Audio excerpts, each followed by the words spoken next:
Bismillahirrahmanirrahim. Assalamualaikum warahmatullahi wabarakatuh. Salam sejahtera bagi kita semuanya. Om Swastiastu, Namo Buddhaya, salam kebajikan. Halo teman-teman semuanya, apa kabarnya hari ini? Semoga selalu sehat ya, dan semoga kita semua terhindar dari paparan COVID-19 yang masih mewabah di tanah air, bahkan di seluruh penjuru dunia sekarang ini. Baiklah, pada video kali ini, kelompok kami akan mempresentasikan materi tentang pemanfaatan teknologi informasi dalam bisnis POS. Sebelumnya, perkenalkan, nama saya Ufi Rahma dengan NIM 2020-3108. Teman saya yaitu Saya Puput Amalia dengan NIM 2020-31069. Lanjut kepada teman saya yang bernama Anastasia Monica Sitio dengan NIM 2020-31053. Pada video kali ini, kami akan menjelaskan beberapa hal mengenai yang pertama yaitu apa sih pengertian teknologi informasi, yang kedua yaitu apa sih pemanfaatan teknologi informasi dalam pengembangan bisnis POS, yang ketiga kendala apa saja sih yang dihadapi dalam pemanfaatan teknologi informasi untuk pengembangan bisnis POS, yang terakhir yaitu aplikasi apa saja yang dipakai dalam e-business. Pada video kali ini kami akan membahasnya satu persatu. Baiklah, di sini saya akan membahas yang pertama mengenai apa sih pengertian teknologi informasi. Teknologi informasi secara umum ialah suatu studi perancangan, implementasi, pengembangan, dukungan, ataupun manajemen sistem informasi berbasis komputer, terutama pada aplikasi hardware atau perangkat keras dan software atau perangkat lunak.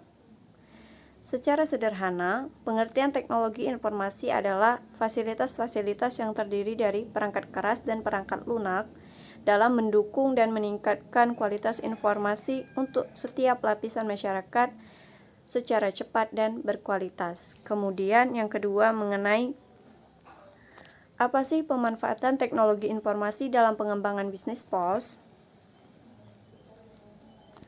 Perkembangan teknologi informasi yang sangat cepat telah membuat pimpinan dan segenap karyawan PT POS Indonesia bertekad kuat untuk mengembangkan bisnis.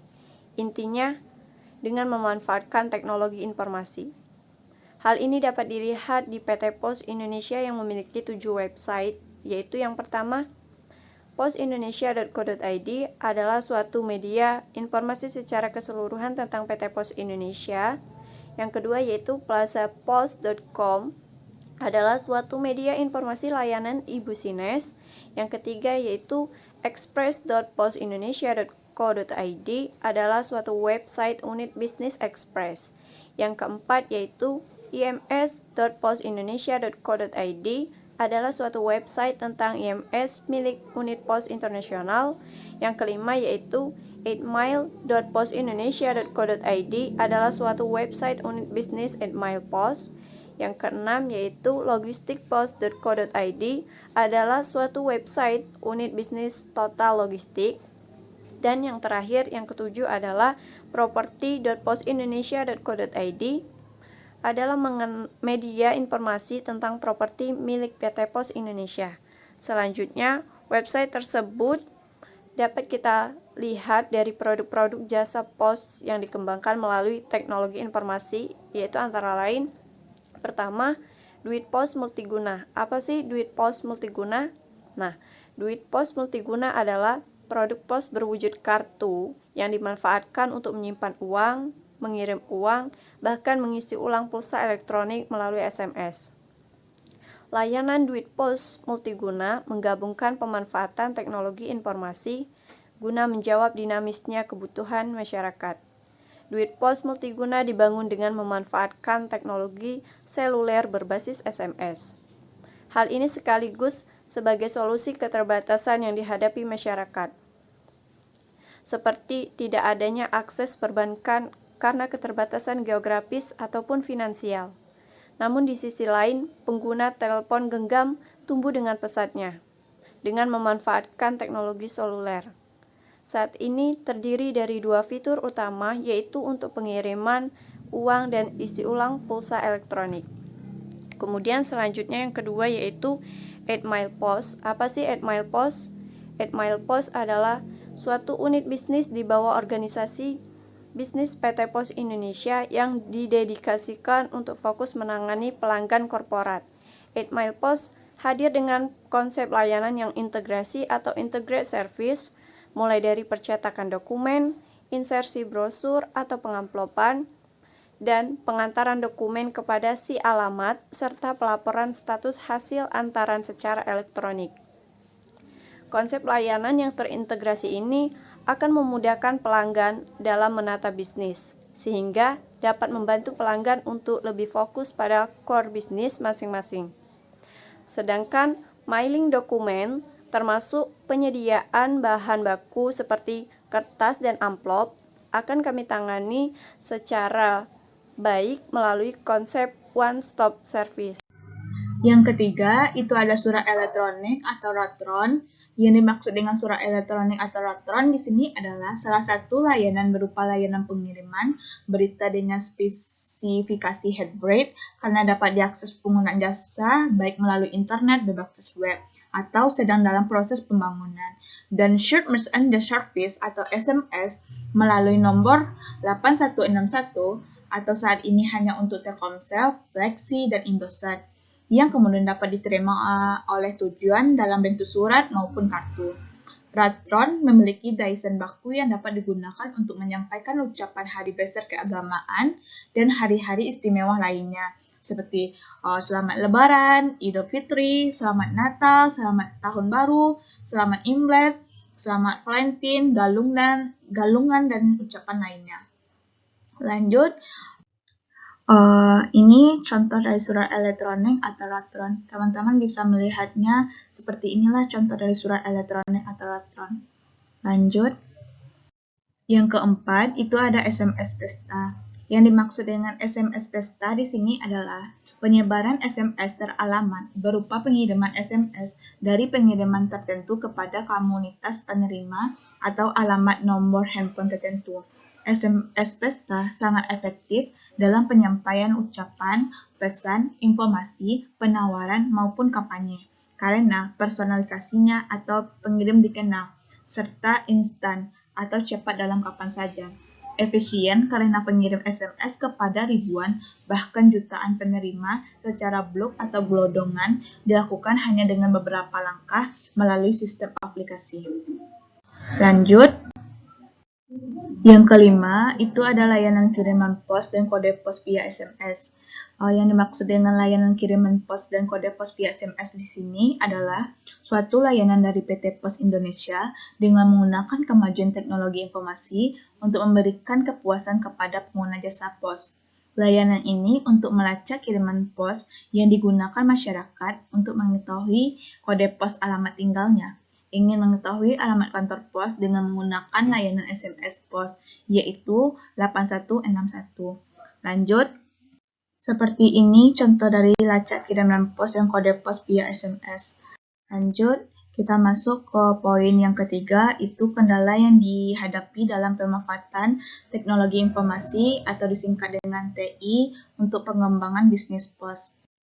Yaitu kendala yang dihadapi dalam pemanfaatan teknologi informasi dalam bisnis pos adalah kurangnya pengadaan perangkat teknologi informasi dan membuat jaringan di internal perusahaan cukup signifikan biaya yang diperlukan.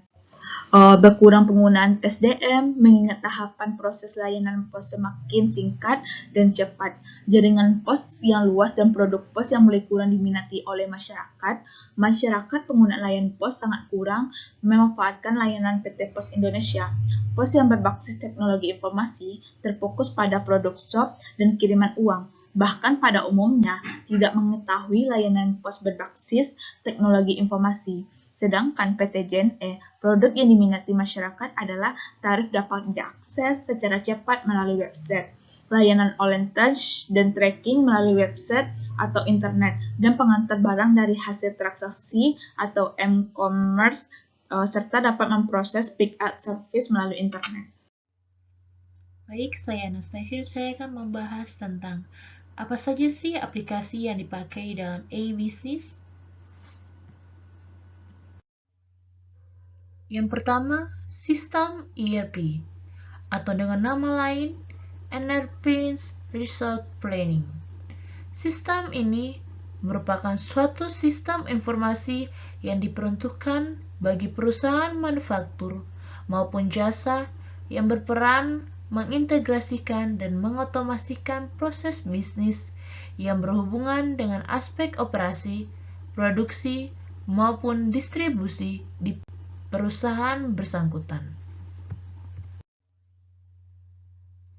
2. Sistem Customer Relationship Management atau CRM. Sistem ini adalah suatu sistem, metodologi, strategi, perangkat lunak, dan aplikasi berbasis web yang mampu membantu sebuah perusahaan untuk mengolah hubungannya dengan para pelanggan CRM yang terdiri atas 3 unsur pokok, yaitu manusia, teknologi, dan proses. 3. System Supply Chain Management atau SCM. Sistem ini adalah suatu sistem, metodologi, strategi, perangkat lunak, dan aplikasi berbasis web yang mampu membantu sebuah perusahaan untuk mengelola hubungannya dengan para pemasok.